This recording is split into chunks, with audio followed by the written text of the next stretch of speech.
Yan. So today is Saturday, so obviously andito kami sa Tim Hortons ni Jamie. Pero hindi nga kami nakapag-video kanina papasok dito dahil nung papasok kami may mga pulis doon sa labas. Tapos parang may na-attend sila na isang tao doon na naka-fatigue na jacket. Eh medyo nakakatakot nga kanina dahil syempre dahil nga dito sa nangyari doon sa Vancouver, parang hindi mo alam kung anong kayang gawin ng mga tao. Kaya kanina parang medyo nag-ingat na lang kami, so dumiretso na lang kami dito sa loob. So again, ayan, tapos na kami kumain. The usual, kinain namin yung parang sausage muffin na tinatry kong i-hack. Tapos ito, French vanilla. Tapos ito, ano yan? Iced coffee. Iced coffee. After this, hatid ko lang si James sa trabaho niya. Then ako, pupunta ako sa Service Ontario kasi magpaparenew nga ako ng OHIP ko. Bilan mo na ako ng blower. Magma-Mother's Day na. Ano ba Mother's Day? May 9 or 10. Diba? Kailangan kasi ng blower ng buhok ko para hindi siya maging buhag-hag. Ganyan. Sige na. Matitake advantage mo rin naman yun kasi magagamit mo rin. Ano i-blower ko rito sa buhok ko?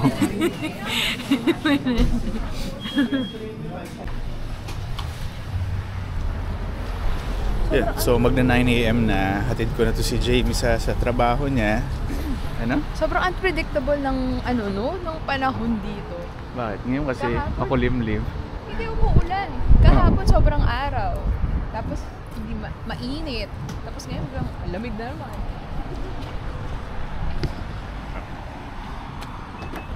Pasok muna tayo sa kotse.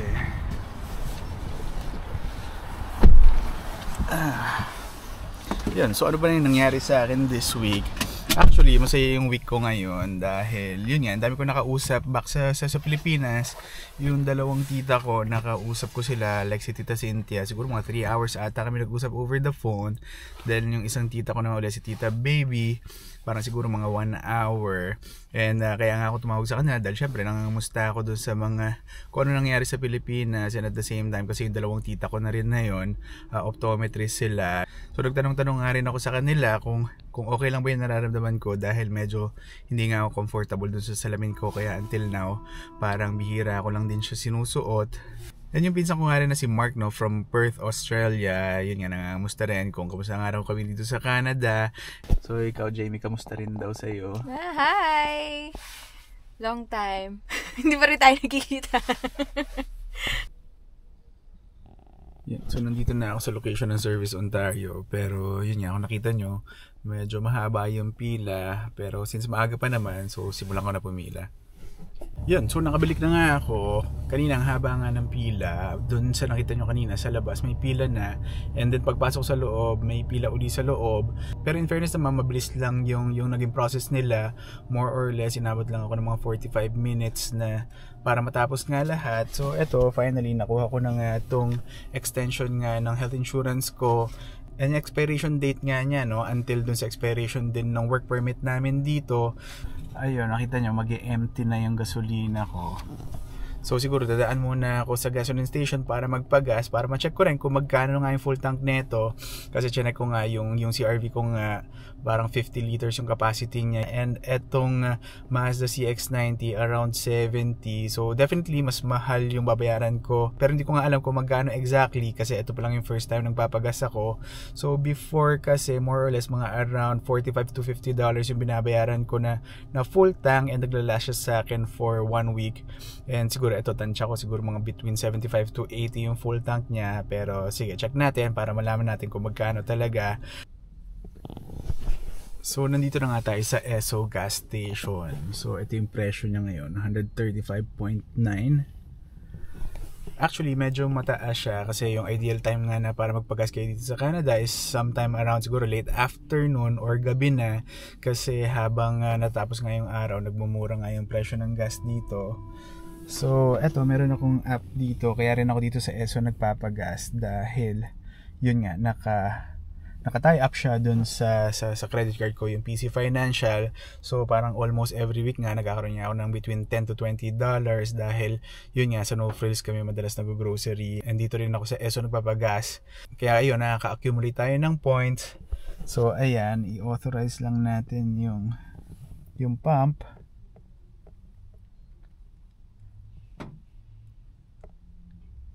Yan, and then pag-asa tayo.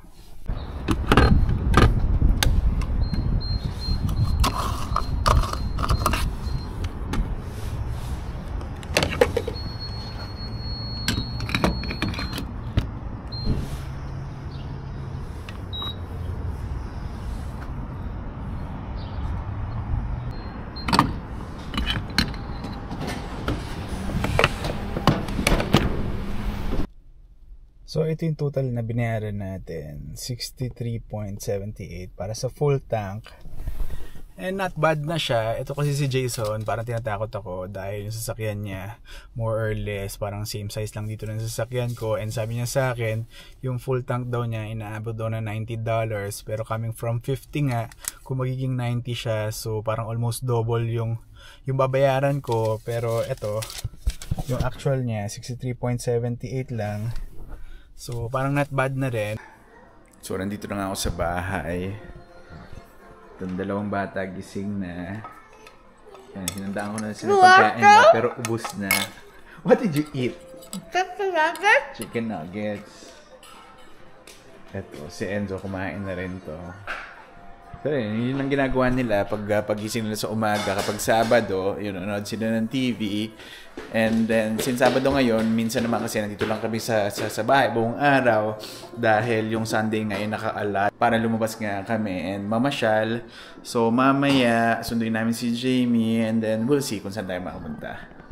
But definitely bukas, mag-grocery na naman kami dahil, ayun, ubusan na naman kami ng pagkain. Pero to nakita ko lang dito sa lamesa. Costco Travel. So, hindi ko alam kung sino kumuha nito. Pero ayun, parang may mga packages siya ng mga tours. Hindi ko alam kung sino kumuha niyan.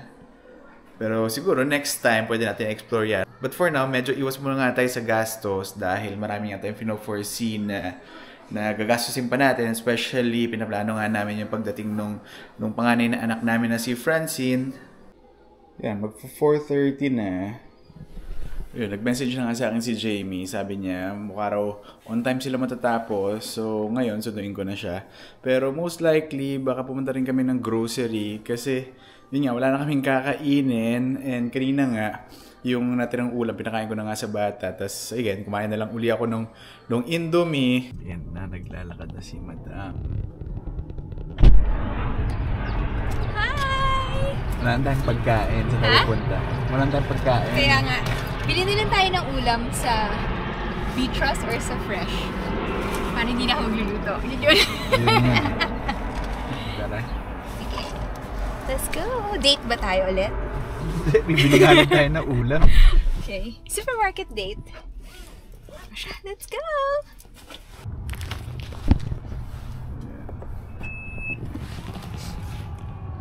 Yun, so para maiba naman daw, dito kami sa ibang Chinese store. Ang pangalan? Yanming Supermarket. Market. Actually, recommendation to ng pinsan ko, pero yun nga, subukan natin. Automatic yung pinto. May ganito pala dito. Gusto mo talaga yung malaki.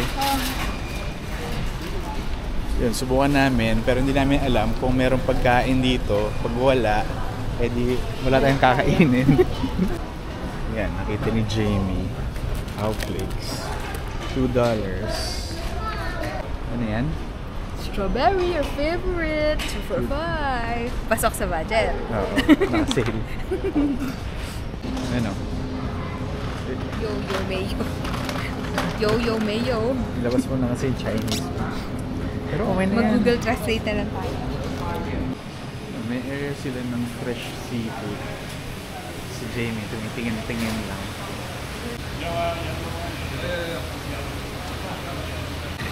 Mga fresh na lobsters. Ito, may mogo-mogo dito. Ano pa yung favorite ko dati? Ito, lychee, di ba? Lychee. Pero hindi ko alam kung magkano. Hindi ko na maalala kasi kung magkano yung mogo-mogo dati sa Pilipinas eh. Pero dito, $4. Naalala mo pa ba kung magkano? Mas mura ba? Mas mura. Siyempre sa Pilipinas. Pero... Ano, gusto mo subukan isa? Sige. Ito. Puro products ng Pilipinas. So, sunflower crackers, $2. Pero ito, may nakita akong pulburon dito ng Goldilocks. Ito. Pero hindi ko alam kung ito yung original eh. Nakalagay kasi cashew. So, parang wala siyang original. Ayan. So, ito sana yung gulay namin. Kasi magluto si Jamie ng bulalo. Pero grabe kasi yung mga cabbage dito. Ang lalaki. Gagamitin naman ni Sarah yun. Ano, ito na lang? Hindi na ba yung pinakamaliit? Parang ito na yung pinakamaliit eh. Ayan, dito na kami sa fruit section. Pero yung hinahanap ko yung strawberry yung hinahanap ko eh. Pero kaya nga gusto ko rin sana doon sa Beatras kasi meron silang area doon na yung mga prutas na naka-sale. Minsan makakabili ka ng grapes doon na nakabalot na, naka-styron na. Siguro mga around, $2, di ba? Yan, $2 pero per pound. Yun, $2 isang styron na. Kasi yung na siya ready to eat. Oh. Pero yun kasi yung yung medyo pa-overripe na kaya sinesale na lang nila. Hindi ko lang alam kung meron ding area sila dito na ganon. Ito na. Strawberry. Bakit may nakalagay na 50 cents? Yan kunin natin. Ito yung mas malaki. $5 each. $5. Pero hindi pa safe. Akala ko corn. Okay ka na? Okay na. Yun, so ito yung mga binili namin. Yun, bayad na kami para makauwi na kami. No, wala kami nabiling lutong pagkain. Kaya sasaglit lang kami sa Beatras para bumili.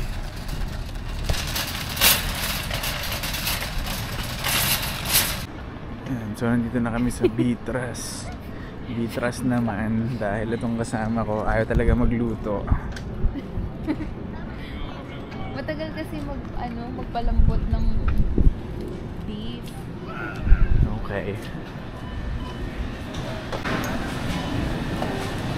Parang ngayon lang ako nakapasok doon sa entrance na yun. Diretso pala siya dito sa mga lutong pagkain na.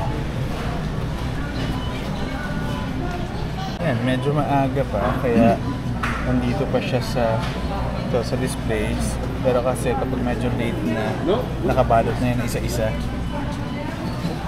Ano gusto mo? Ito yung sinasabi ko na area na mga prutas na nakasale. Like ito medyo mahal, $4.99. Pero ito, $2.99. Ito, ano ito? Ano yung sweet thumbs, green seedless grapes? Oo, $2.45. Mura ba yan? $10, dalawa na yan. Hindi yan per pound.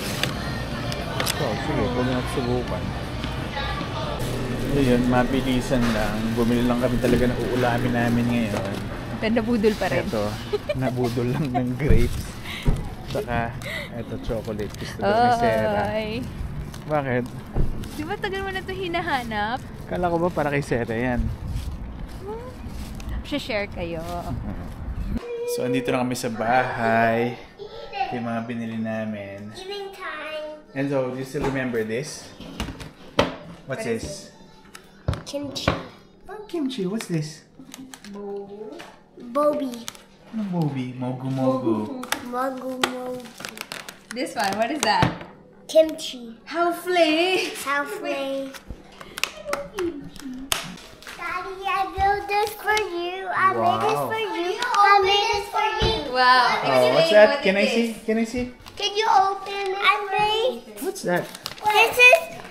That's mommy's and I built it. Uh-huh. And I just made it with my red crayon. Wow. And I made this for you. And your date and your guys away going date and you come home. And I drew the heart. Wow.